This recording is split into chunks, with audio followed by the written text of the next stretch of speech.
Bienvenue sur notre chaîne et Abdullah Dev. Là, on va continuer suite à l'introduction de CSS.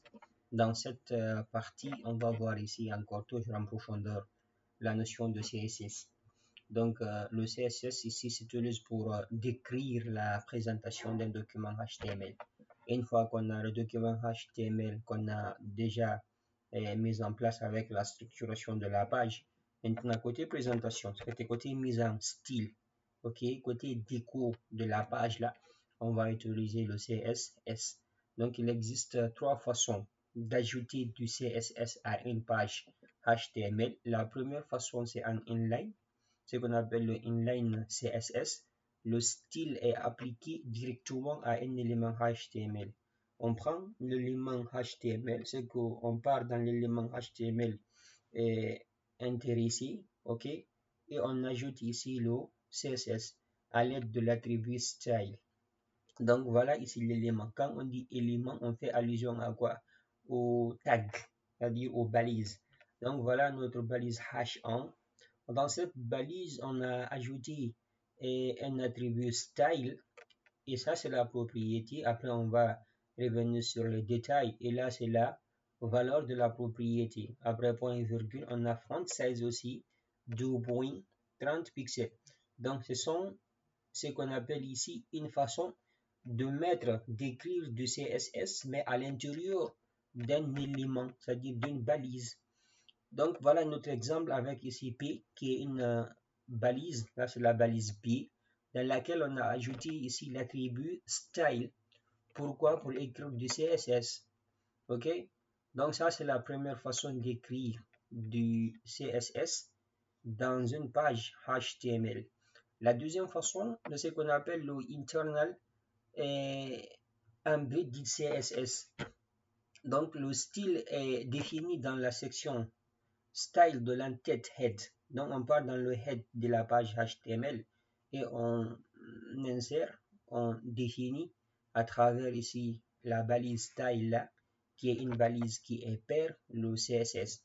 Donc voilà ici la page HTML, et dans ce head là, on a ouvert la balise style dans laquelle maintenant on a ici notre CSS. Donc après on va revenir sur les détails là pour mieux comprendre c'est quoi le H1 et comment, pourquoi écrire comme ça. Donc la troisième façon ici, c'est le external CSS. Avec le external CSS, donc ça, cela consiste à écrire dans un fichier séparé avec l'extension .css et le lier à la page HTML avec ici un link. Donc voilà ici, ça c'est le fichier CSS qui est là. Et là, on n'écrit que du CSS. Et on a notre deuxième fichier qui est là, le fichier HTML. Et on lit, dans head là, on lit avec la balise link, donc avec le href pour préciser le chemin des fichiers CSS. Donc voilà ici les trois façons d'utiliser le CSS. C'est soit c'est en inline, ou bien c'est un internal, ou bien c'est un external. Donc voilà une petite comparaison. Donc ça, ce sont les méthodes qui sont là. Et là sont les portées, la réutilisabilité, la maintenance et la performance. Donc quand nous prenons ici avec la méthode inline, donc là, la portée c'est quoi?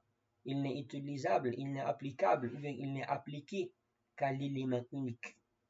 Ok, donc on ne peut pas réutiliser. Donc sa réutilisabilité est très faible. Après aussi, on a la maintenance. Donc il devient très difficile à le maintenir. La performance, elle est moins optimale. Donc avec la méthode internal CSS, là, c'est seulement sur la portée, seulement sur la page unique. La réutilisabilité aussi, elle est faible. Et la maintenance aussi est moindre. C'est pas tellement. Bon, la performance, elle est bonne. Maintenant, côté external, avec la méthode externale, là, c'est sur le site en entier avec une réutilisabilité élevée. La maintenance, elle devient facile et aussi la performance, elle sera excellente. OK? Donc, il faut utiliser la méthode externale autant que possible. OK? Donc, c'est de la meilleure façon pour écrire du bon CSS et de l'intégrer correctement et convenablement de façon très recommandée dans les fichiers ou bien dans les pages HTML. Donc, voilà ce qu'il fallait comprendre aussi de plus sur comment utiliser la façon d'ajouter du CSS dans une page HTML.